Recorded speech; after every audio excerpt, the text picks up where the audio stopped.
no fafako daholo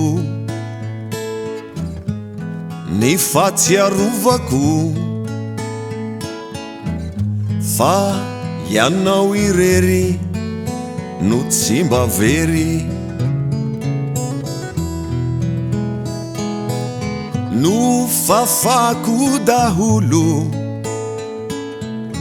ny tantara-pitiavako fa ny anaranao no tavelao o veloa velon-kiraha hoe ianao velonao anatiko ao o veloa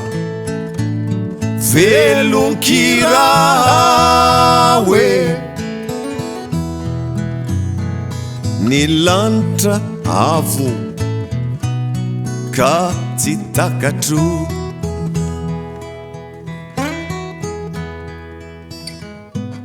no teteziko daholo zao tontolo izao fa tsy mbola nisy ny mitovy anao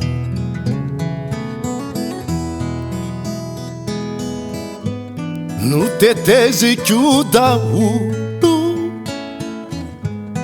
faritany maro fa ianao ihany no masaropiaro o veloa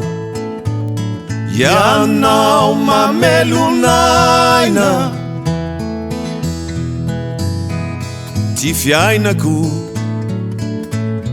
efa saiky karakaina o veloa velom-panatenana ty fiainako lasa feno fikasana